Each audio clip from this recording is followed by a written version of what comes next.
الحمد لله نحمده ونستعينه ونستغفره ونؤمن به ونتوكل عليه ونعوذ بالله من شرور أنفسنا ومن سيئات أعمالنا من يهده الله فلا مضل له ومن يضلل فلا هادي له وأشهد أن لا إله إلا الله وحده لا شريك له وأشهد أن محمدا عبده ورسوله أرسله بالحق بشيرا ونذيرا بين يدي الساعة فمن يطع الله ورسوله فقد رشد واهتدى ومن يعص الله ورسوله فقد ضل وغوى فإنه لا يضر إلا نفسه ولا يضر الله شيئا نسأل الله ربنا أن يجعلنا ممن يطيعه ويطيع رسوله ويتبع رضوانه ويجتنب سخطه فإنما نحن به وله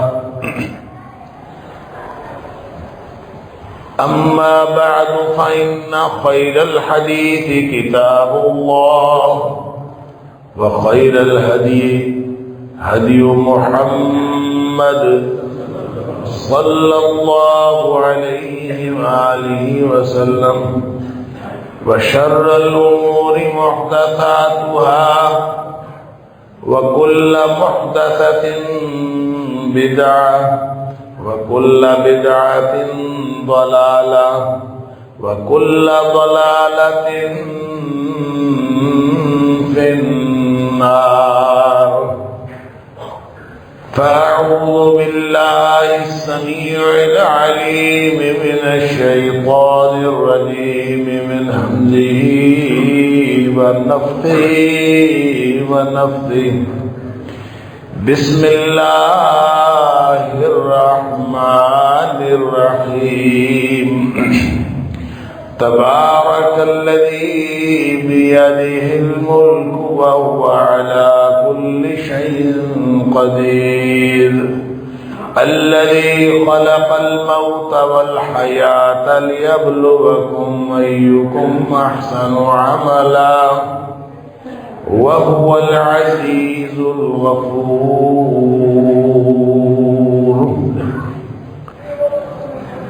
بڑی بابرکت ذات ہے وہ جس کے ہاتھ میں ہر قسم کی بادشاہت ہے، ہر قسم کا اختیار اس کے ہاتھ میں ہے۔ وَهُوَ عَلَى كُلِّ شَيْءٍ قَدِيرٌ، اور وہ ذات ہر چیز پر ہر طرح کی قدرت رکھنے والی ذات ہے۔ اسی نے موت اور زندگی کا یہ کارخانہ بنایا تاکہ تمہارا یہ امتحان کرے کہ تم میں سے اچھے عمل کرنے والا کون ہے، اور وہ ذات بڑی غلبے والی اور بہت بخشنے والی ذات ہے۔ صدق اللہ العظیم۔ گزشتہ جمعہ میں اللہ کی توفیق سے اللہ کے قانون عدل اور قانون رحمت کے حوالے سے بات ہوئی تھی۔ اور قانون رحمت کے حوالے سے بات جاری تھی۔ میں نے آپ کے سامنے یہ بات رکھی تھی اللہ کی توفیق سے کہ اللہ نے ہمیں امتحان کے لیے پیدا کیا ہے۔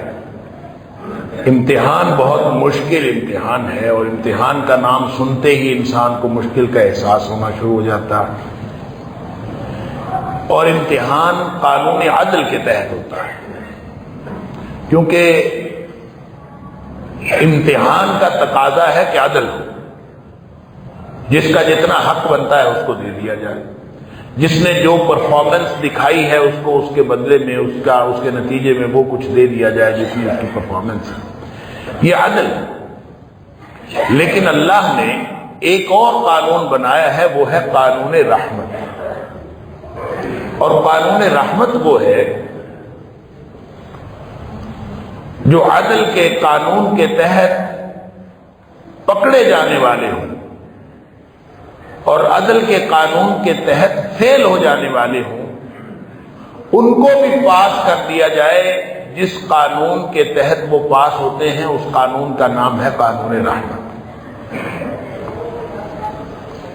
لہذا اللہ نے انسانوں کے پیدا ہونے سے پہلے ہی قانون رحمت بنا دیا تھا، اور قرآن کہتا ہے ان رحمتی وسعت کل شیء، میری رحمت ہر چیز پر حاوی ہے۔ اور میں نے آپ کے سامنے یہ حدیث رکھی تھی کہ نبی اکرم صلی اللہ علیہ وسلم نے فرمایا کہ اللہ نے انسانوں کے پیدا ہونے سے پہلے ہی ایک تحریر لکھوائی تھی، اس کے اوپر یہ لکھوایا تھا ان رحمتی سبقت غضبی، میری رحمت میرے غصے کے اوپر حاوی۔ یہ لکھوایا تھا قبل ان یخلق الخلق، مخلوقات ابھی پیدا بھی نہیں ہوئی تھی، اس سے پہلے ہی اللہ نے یہ لکھوا دیا۔ اور نبی اکرم صلی اللہ علیہ وسلم فرماتے ہیں فَهُوَ مَكْتُوبٌ عِندَ اللَّهِ فَوْقَ الْعَرْشِ، یہ تحریر آج بھی اللہ کے عرش پر لکھی ہوئی ہے۔ اللہ کے عرش پر یہ بورڈ لگا ہوا ہے، کیا؟ میری رحمت میرے غصے کے اوپر حاوی ہے۔ سبحان اللہ۔ تو جو اللہ کا قانون رحمت ہے اس کے تحت بخشے جانے کی امید رکھنی چاہیے، اور جو لوگ جنت میں جائیں گے، یہ حدیث بھی میں نے آپ کے سامنے رکھی تھی کہ جو لوگ جنت میں جائیں گے وہ اللہ کی رحمت سے جائیں گے۔ کوئی شخص اپنے عمل سے جنت میں نہیں جائے گا بلکہ اللہ کی رحمت سے جائے گا۔ تو عمل پھر کیوں کرتے ہیں؟ عمل اس لیے کرتے ہیں کہ ہم اللہ کی رحمت کے مستحق بن جائیں۔ سبحان اللہ۔ لہذا امتحان، اس کا پورا نظام یہ ذہن میں رکھ لیجیے۔ پھر وہ جس قانون کے تحت ہو رہا ہے وہ ہے قانون عدل، اس کو ذہن میں رکھ لیجیے، اور پھر اس کے اوپر قانون رحمت جو قانون عدل کو سپرسیڈ کرتا ہے، اس کو ذہن میں رکھ لیجیے۔ تو آپ کو یہ بات سمجھ آ جائے گی کہ اللہ نے امتحان کا تعارف کروانے سے پہلے اپنا تعارف یعنی ممتحن کا تعارف کیوں کروایا۔ تبارک الذی بیدہ الملک وہو علی کل شیء قدیر، وہ ذات بڑی برکتوں والی ہے۔ سبحان اللہ۔ اور بڑی برکتوں والی ذات وہ ہوتی ہے جس میں سراسر خیر اور رحمت ہو، اور وہ خیر اور رحمت ہر وقت بڑھتی چلی جائے۔ لہذا اللہ کی رحمت ہمیشہ بڑھتی چلی جاتی ہے۔ ایک تو اس نے خود ہی کہہ دیا میری رحمت ہر چیز پر حاوی ہے، خود ہی کہہ دیا میری رحمت میرے غصے پر حاوی ہے، اور خود ہی اللہ نے ایک رحمت کا قانون بنا دیا۔ سبحان اللہ۔ تو اب اگر انسانوں کو جس طرح سے قانون بنایا تھا کہ ایکم لیبلوکم ایکم احسن عملا، کہ تم میں سے کون اچھے عمل کرنے والا ہے، یہ امتحان کیا جائے، تو یہ امتحان ہر وقت ہو رہا ہے۔ انبیاء بھیج دیے، قانون عدل کے تحت پورا عدل تھا، پورا انصاف تھا، قطعاً کسی کے اوپر کوئی ظلم نہیں تھا، کہ اللہ تعالیٰ نے سب کو یہ قانون بتا کے، انبیاء بھیج کے، نیکی کا رستہ بتا کے، برائی کا رستہ بتا کے امتحان کے لیے چھوڑ دیا۔ اور امتحان بھی ہوتا ہے لا یکلف اللہ نفسا الا وسعها، جتنی استطاعت اللہ نے کسی کو دی ہے اتنا ہی امتحان۔ ایسے تو نہیں ہے کہ کسی کی استطاعت سے بڑھ کر تو اللہ امتحان دیتا ہی نہیں، جتنی استطاعت دی ہے اتنا امتحان ہو رہا ہے۔ اللہ۔ اب اس میں ہر وقت نیکی کا رستہ بھی کھلا ہے، برائی کا رستہ بھی کھلا ہے، اور اس نیکی اور برائی کے رستے میں اللہ اکبر، اگر نیکی ہوئی تو انسان جنت کے قریب ہو گیا، برائی کر بیٹھا تو جہنم کے قریب ہو گیا۔ ہر لمحہ جنت اور جہنم کے فیصلے ہو رہے ہیں، اور فیصلہ، آخری فیصلہ کیسے ہوگا؟ فَأَمَّا مَنْ ثَقُلَتْ مَوَازِينُهُ، جس کے وزن نیکیوں کے بڑھ گئے، فَهُوَ فِي عِيشَةٍ رَاضِيَةٍ یا وَأُولَٰئِكَ هُمُ الْمُفْلِحُونَ، جو جن کے نیکیوں کے وزن بڑھ گئے وہ ہے کامیاب، وہ ہے خوشی کی زندگی میں ہوں گے، اور جن کے نیکیوں کے وزن کم ہو گئے، وَأَمَّا مَنْ خَفَّتْ مَوَازِينُهُ، نیکیوں کے وزن کم ہو گئے، وہ پھر جہنم میں جائے گا۔ یہ ہے امتحان، کل امتحان یہی، ادھر ادھر سے کوئی چیز نہیں آنی۔ یہ صبح و شام فرشتے آتے ہیں، اللہ کے رسول صلی اللہ علیہ وسلم نے فرمایا فرشتوں کی ڈیوٹیاں بدلتی ہیں فجر اور مغرب کے وقت۔ جو فجر کے وقت آئے ہوئے فرشتے ہیں وہ فجر اور عصر کے وقت، اور وہ عصر کے وقت اپنا دفتر لپیٹ کے وہ چلے جاتے ہیں، اور جو عصر کے وقت فرشتے آتے ہیں وہ فجر کے وقت اپنا دفتر لپیٹ کے چلے جاتے ہیں۔ گویا انسان کی زندگی کی ایک کتاب کا، زندگی کی کتاب کا ایک ورق مکمل ہو جاتا ہے، سارا دن وہ لکھ کے لے جاتے ہیں۔ یہی وہ کتاب ہے کہ قیامت والے دن اللہ نے آپ کے سامنے کر دینی ہے، اقرا کتابک، یہ اپنا کھاتا، اپنی کتاب خود پڑھ، کفا بنفسک الیوم علیک حسیبا، تیرا حساب لینے کے لیے تیری اپنی لکھی ہوئی کتاب کافی، ادھر ادھر سے کوئی چیز لانے کی ضرورت ہی نہیں۔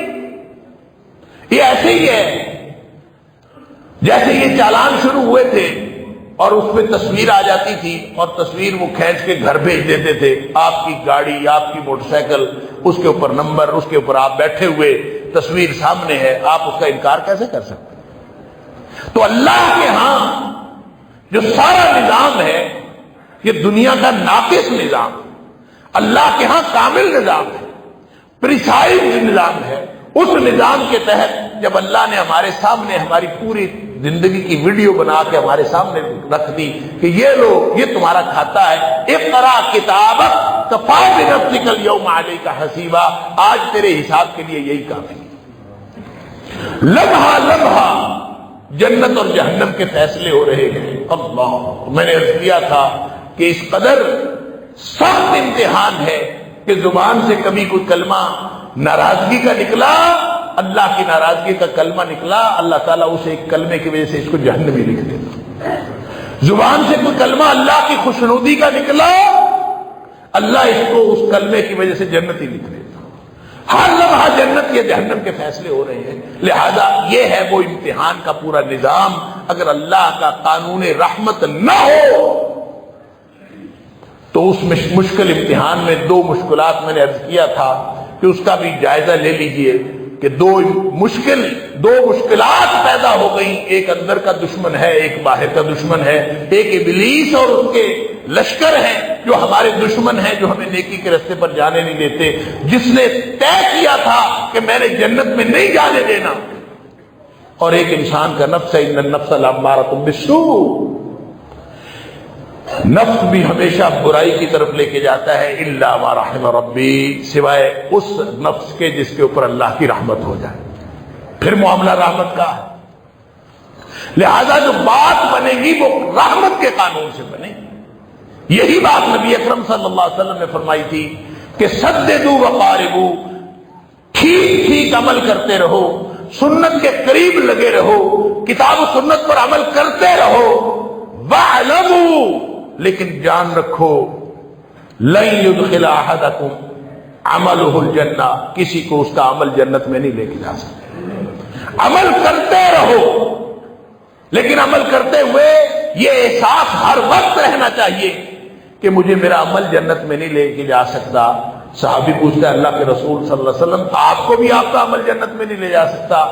فرمایا ولا انا، مجھے بھی میرا عمل جنت میں نہیں لے کے جا سکتا، الا ان یتغمدنی اللہ برحمتہ وفضلہ، اللہ اپنی رحمت اور فضل سے مجھے ڈھانپ لے تو میں جنت میں جا سکتا ہوں۔ اللہ اکبر۔ گویا مجھے آپ کو ہم سب کو رحمت کی ضرورت ہے، اور رحمت کتنی ہے اس کے بارے میں نے ایک حدیث آپ کے سامنے رکھی تھی کہ کافر کو بھی پتہ چل جائے نا کہ اللہ کی رحمت کتنی وسیع ہے تو وہ بھی جنت کی امید لگا کے بیٹھ جائے، اور جنت سے مایوس نہ ہو۔ اور مومن کو اگر پتہ چل جائے اللہ کی پکڑ کتنی سخت ہے تو مومن کی بھی امید ختم ہو جائے کہ پتہ نہیں مجھے جنت ملے گی کہ نہیں ملے گی۔ اللہ اکبر۔ لہذا اللہ کی رحمت کا مطلب یہ ہرگز نہیں ہے کہ بس رحمت کی امید لگا کے بیٹھ جائے کہ بس مجھے اللہ اپنی رحمت سے جنت میں لے جائے گا۔ اللہ کی رحمت بھی ہے، اللہ کی پکڑ بھی ہے، دونوں چیزوں کو ذہن میں رکھنا چاہیے۔ لیکن قانون رحمت اللہ کا سبحان اللہ وہ اتنی وسیع رحمت ہے، حدیث میں آتا ہے جعل اللہ تعالی رحمتا مئۃ جزء، جعل اللہ رحمت مئۃ جزء، اللہ نے رحمت کے 100 حصے کر دیے، اس کو 100 حصوں میں تقسیم کر دیا۔ وَأَنزَلَ عَلَى الْأَرْضِ جُزْءًا وَاحِدًا، زمین پر اللہ نے ایک حصہ 100 میں سے ایک حصہ اللہ نے زمین پر نازل کیا ہے۔ وَأَمْسَكَ عِندَهُ 99، 99 حصے اللہ نے اپنے پاس رکھے۔ اللہ اکبر۔ زمین پہ جتنی رحمت اللہ کی ہو رہی ہے، ہم لوگ گناہ کر رہے ہیں، اللہ کا عذاب نہیں آتا، یہ اللہ کی رحمت ہے۔ وہ ہمارے گناہوں کے باوجود، نافرمانیوں کے باوجود رزق دیے چلا جاتا ہے، یہ اللہ کی رحمت ہے۔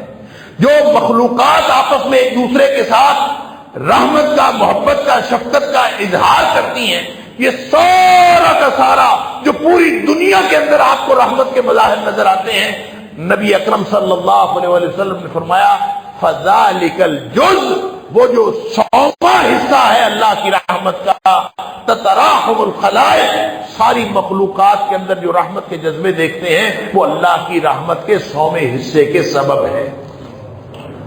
100واں حصہ بس، اسی 100ویں حصے کے سبب آج تک اور رہتی دنیا تک جتنے آپ محبت کے مظاہر دیکھ رہے ہیں، شفقت کے، رحمت کے، ایک دوسرے کے اوپر رحم کرنے کے جتنے مظاہر ہیں، اللہ، کیڑے مکوڑے ایک دوسرے سے، کیڑے مکوڑوں کے اندر بھی رحمت کا جذبہ ہے۔ اور نبی کریم صلی اللہ علیہ وسلم نے فرمایا جنگلی درندہ یا کوئی مویشی چوپائے وہ بھی جتنے مرضی تیز ہوں، جب وہ بھاگتے دوڑتے ہیں یا اچھل کود کرتے ہیں تو اپنے بچوں کو کبھی اپنے پاؤں کے نیچے نہیں رونتے، کیوں؟ ان کے اندر رحمت کا جذبہ ہے۔ تو یہ سارا کچھ جتنا دنیا کائنات میں نظر آتا ہے، یہ ہر چیز اللہ کی رحمت کے 100ویں حصے کے سبب ہے۔ اور وہ جو 99 اپنے پاس رکھے ہیں وہ کس لیے رکھے ہیں؟ سبحان اللہ۔ نبی اکرم صلی اللہ علیہ وسلم نے فرمایا یہ اللہ نے اپنے پاس رکھے ہیں قیامت والے دن کے لیے، یرحم بہا عباد اللہ یوم القیامہ، اس کے ذریعے اللہ اپنے بندوں پر قیامت والے دن رحمت کرے گا۔ اور ایک روایت کے اندر آتا ہے فَإِذَا كَانَ يَوْمَ الْقِيَامَةِ، جب قیامت کا دن ہوگا، أَكْمَلَهَا بِهَذِهِ الرَّحْمَةِ، اللہ کریم اس رحمت کے 100 کے 100 حصوں کو مکمل فرما دیں۔ پھر اللہ کی رحمت کا عالم کیا ہوگا؟ سبحان اللہ۔ کتنے لوگ بخشے جائیں گے، کتنے لوگ پکڑے جائیں گے، اور اگر اللہ کی رحمت کے باوجود لوگ پکڑے جائیں، اس سے بڑی بدبختی اور کیا ہو سکتی؟ تو دنیا میں جو اللہ کی رحمت کے مظاہر ہیں، اس میں وہ جو امتحان کی بات میں عرض کر رہا تھا، تو اللہ تعالیٰ نے امتحان کا نظام ایسا بنایا ہے کہ اس میں انسان اپنی مشکل میں پھنسا ہوا ہے، تو وہ جو ممتحن ہے اس نے امتحان دینے والے کے پیدا ہونے سے بھی پہلے رحمت کا قانون بنا دیا تھا، اور رحمت بھی ایسی جو ہر وقت بڑھتی چلی جاتی ہے۔ تو یہ کیسے ہو سکتا ہے کہ اس کی مشکل کا احساس ممتحن کو نہ ہو؟ اس لیے فرمایا کہ من جاء بالحسنۃ فلہ عشر امثالھا، کہ ایسا کرتے ہیں کہ تم میں سے کوئی اگر ایک نیکی کیا کرے گا نا تو ہم 10 لکھ لیا کریں. من جاء بالحسنہ، ایسا بھی کوئی ممتحن دیکھا دنیا کائنات؟ امتحان دینے سے پہلے قانون رحمت بتا رہا ہے کہ تم ایسا کیا کرو، تمہارا معاملہ نیکی اور بدی کے ساتھ ہے، نیکی اور برائی کا حساب چل رہا ہے. نیکی بڑھنی ہے تو جنت ملنی ہے، برائی بڑھ گئی تو جہنم ہونی ہے. تم ایسا کرو، من جاء بالحسنۃ فلہ عشر امثالھا، تم نیکی کرو گے تو میں 10 لکھ لیا کروں گا. ومن جاء بالسیئۃ، اور جو برائی کرے گا فلا یجزا الا مثلھا، اس کے اوپر ہم نے کوئی اور کچھ بھی اس کے اوپر بوجھ نہیں ڈالیں گے سوائے اس کے کہ جتنا اس نے گناہ کیا ہے بس وہ ایک ہی لکھے. گناہ کیا تو 1، نیکی کی تو 10. اب اور کیا چاہیے؟ ایک گناہ، ایک نیکی. دن میں اگر کسی شخص نے ایک نیکی کی ہے، ایک گناہ کیا ہے، تو اس کی نیکیاں 10 لکھی جائیں گی، گناہ 1 لکھا جائے گا. پھر بھی کبھی ہو سکتا ہے کہ بندہ جہنم میں چلا جائے. اللہ اکبر، کوئی امکان باقی رہتا ہے. لیکن یہ بدبخت انسان پھر بھی اپنی نیکیوں کا کھاتا پورا نہیں کر سکا. اللہ، بلکہ حدیث میں آتا ہے کہ نبی اکرم صلی اللہ علیہ وسلم نے فرمایا، اللہ فرماتا ہے فرشتوں کو، جب یہ میرا بندہ نیکی کا ارادہ کرے نا تو ایک نیکی اسی وقت لکھ لیا کرو. نیکی کے ارادے پر ایک نیکی لکھ لیا کرو. اندازہ تو کریں کیا غفور الرحیم ہے، کیا رحمان ہے، کیا رحمتوں والی ذات ہے. نیکی کا ارادہ کیا، فرمایا کہ ایک نیکی فوراً لکھ لیا، اور اگر نیکی کر ہی لے تو پھر 10 لکھ لیا. اور اگر گناہ کا ارادہ کرے تو فرمایا کچھ نہ لکھا کرو، لا تکتبوہا. گناہ کا ارادہ کیا ہوا ہے تو ہو سکتا ہے ترک کر دے، چھوڑ دے، گناہ نہ کرے، تو گناہ کے ارادے پر فرمایا کچھ نہ لکھا کرو. اللہ اکبر. اور اگر گناہ کر لیا، ارادہ کر کے جتنی مرضی دیر پھرتا رہا، اللہ تعالیٰ فرشتوں کو کہتا ہے کچھ نہ لکھو، لیکن پھر جب یہ گناہ کرتا ہے تو اللہ تعالیٰ حکم دیتا ہے بس ایک گناہ لکھنا. اللہ اکبر. اور اگر گناہ کا ارادہ کر کے پھرتا رہا، سبحان اللہ، اور پھر گناہ نہیں کیا، وَتَرَكَهَا، گناہ کا ارادہ ترک کر دیا، تو بھی اللہ فرماتا ہے اس کی ایک نیکی پھر بھی لکھ دو، پھر بھی اس کی ایک نیکی لکھ دو. اللہ اکبر.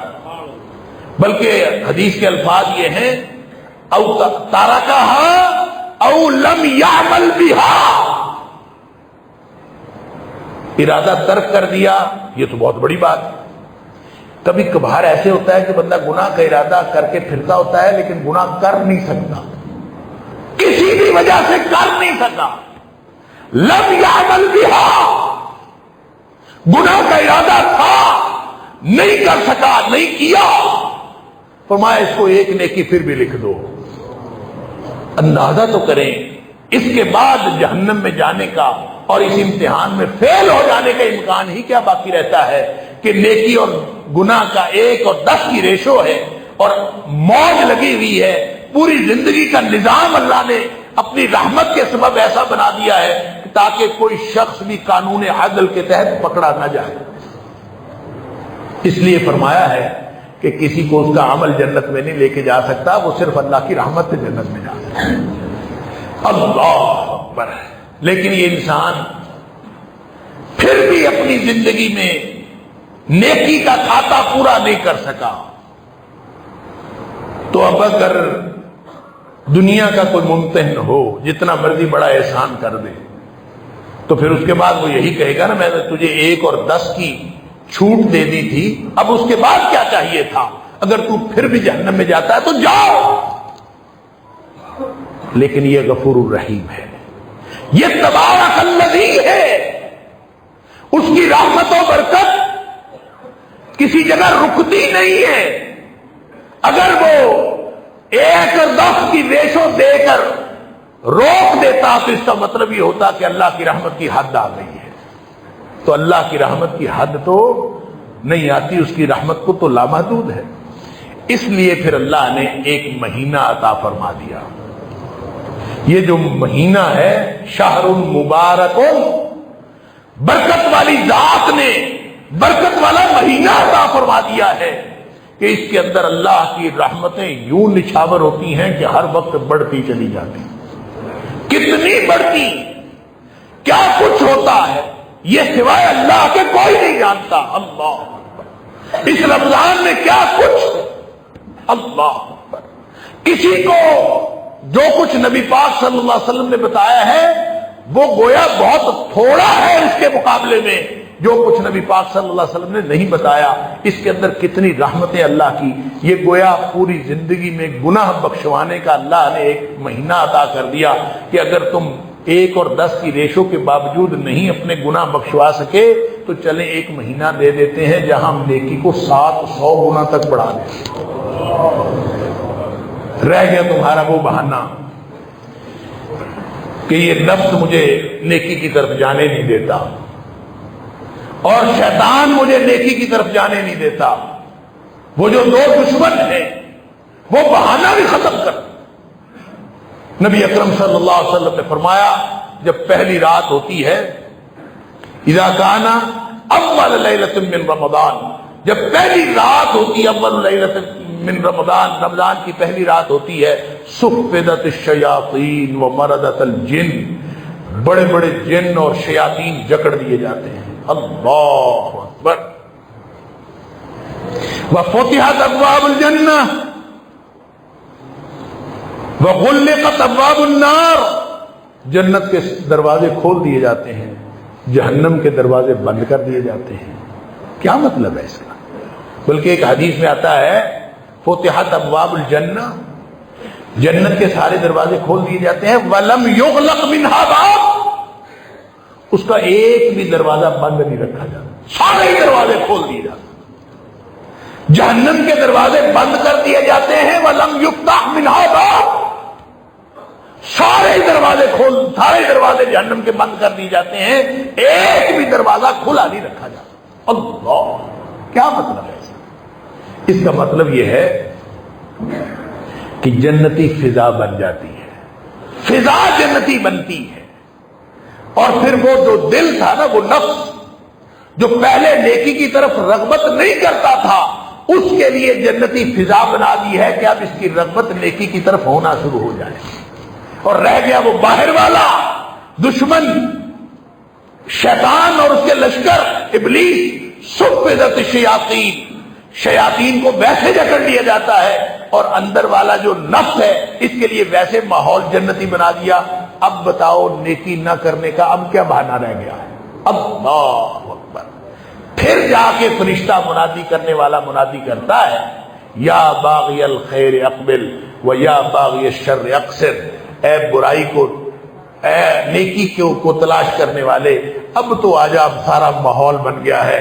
نیکی کا اکاؤنٹ بیلنس بھی، نیکی کا جو اجر ہے وہ بھی بہت بڑا کر دیا گیا ہے، نیکی کا اجر بھی بہت بڑھا دیا گیا ہے، اور نفس کا بندوبست بھی کر دیا ہے، اور شیطان کا بندوبست بھی کر دیا. اور اب بھی اگر کوئی برائی ڈھونڈتا ہے، یا باغی الشر اقصر، اے برائی کے متلاشی اب تو باز آ جا. اللہ اکبر. اور نبی اکرم صلی اللہ علیہ وسلم فرمایا وَلِلَّهِ يُتَقَاءُ مِنَ النَّارِ، جب یہ ماحول بن جاتا ہے تو اللہ تعالیٰ ہر رات وَذَلِكَ كُلَّ لَيْلَةٍ، اللہ تعالیٰ ہر رات جہنم سے آزادی کے پروانے جاری کرتا ہے. ہر رات جہنم سے آزادی کے پروانے جاری. یہ ہے اللہ کی رحمت، اور یہ ہے رمضان، یہ ہے وہ مہینہ جو ہمیں ملا، تو یہ اللہ کی رحمت کا مظہر ہے. اور میں یہ سمجھتا ہوں کہ جتنا بڑا ریلیف پیکج اپنی گناہ بخشوانے کے لیے اللہ نے دیا ہے، یہ اگر کسی شخص کی زندگی میں، ہر شخص کی زندگی میں ایک دفعہ آ جاتا اتنا ہی کافی تھا. لیکن اگر ایک دفعہ آتا، اتنا بڑا پیکج ہے کہ یہ ایک دفعہ ہی اپنی مغفرت کروا لینے کے لیے کافی تھا. لیکن اگر ایک دفعہ آتا تو اس کا مطلب یہ ہوتا کہ اللہ کی رحمت کی حد آ گئی ہے، اس کی چونکہ رحمت کی حد کوئی نہیں، اس لیے یہ ہر سال آ جاتا ہے۔ سبحان اللہ، ہمیں بخشوانے کے لیے، ہمارے گناہ جو بڑھ گئے ہوتے ہیں ان کو کم کرنے کے لیے، نیکیاں جو کم ہو گئی ہوتی ہیں ان کو بڑھانے کے لیے۔ سبحان اللہ۔ لہذا نیکیوں کا احساس کے ساتھ، اس احساس کے ساتھ کہ اللہ میری نیکیاں کم ہو چلی ہیں تو ان کو بڑھا دے، اور اللہ کے نظام امتحان کے اوپر ایمان رکھتے ہوئے اگر کوئی شخص روزہ رکھتا ہے نا، من صام رمضان ایمانا و احتسابا، جس نے روزہ رکھا، صرف روزہ نہیں رکھا، ایمان و احتساب کے ساتھ رکھا۔ ایمان یہ ہے کہ اس کو اللہ پر ایمان، اللہ کے رسول صلی اللہ علیہ وسلم پر ایمان، جنت دوزخ پر ایمان، اچھی بری تقدیر پر ایمان، تمام اجزائے ایمان، آخرت پر ایمان، جواب دہی پر ایمان، اللہ کے نظام امتحان پر ایمان، وہ ایمان رکھتے ہوئے اور پھر روزہ رکھتا ہے اور اس کے دل میں ہوتا ہے احتساباً، اللہ میری نیکیاں کم ہو رہی ہیں تو ان کو بڑھا دے، میں اس لیے رکھ رہا ہوں، اللہ میرے نیکیوں کا اکاؤنٹ بیلنس پورا کر دے۔ فرمایا جو اس احساس کے ساتھ روزہ رکھتا ہے غفر لہ ما تقدم من ذنبہ، اس کے گزشتہ زندگی کے گناہ معاف۔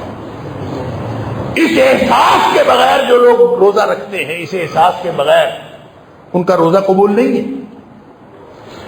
کیونکہ نبی اکرم صلی اللہ علیہ وسلم نے فرمایا اگر کوئی شخص، کتنے ہی روزے دار ایسے ہیں، کم من صائم لیس لہ من صیامہ الا ظما، کتنے ہی روزے دار ایسے ہیں جن کو روزے سے سوائے بھوک پیاس کے اور کچھ نہیں ملتا، اور جو شخص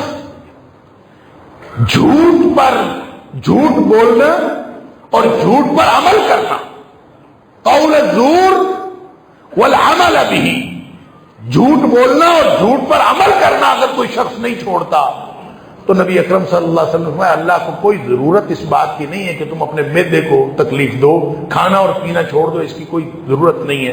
گویا روزہ صرف معدے کا نہیں ہوتا، روزہ سارے جسم کا ہوتا۔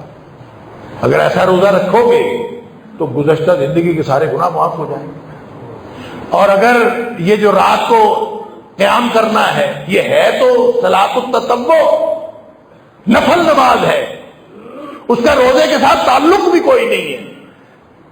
آپ اگر پورے مہینے میں ایک بھی تراویح نہ پڑھو، ایک دفعہ بھی قیام نہ کرو تو گناہ کوئی نہیں، نقصان تو ہے۔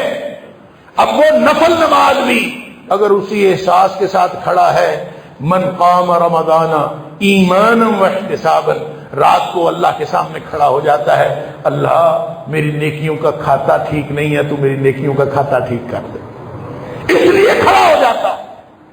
فرمایا غفر لہ ما تقدم من ذنبہ، اس کے بھی گزشتہ ساری زندگی گناہ معاف۔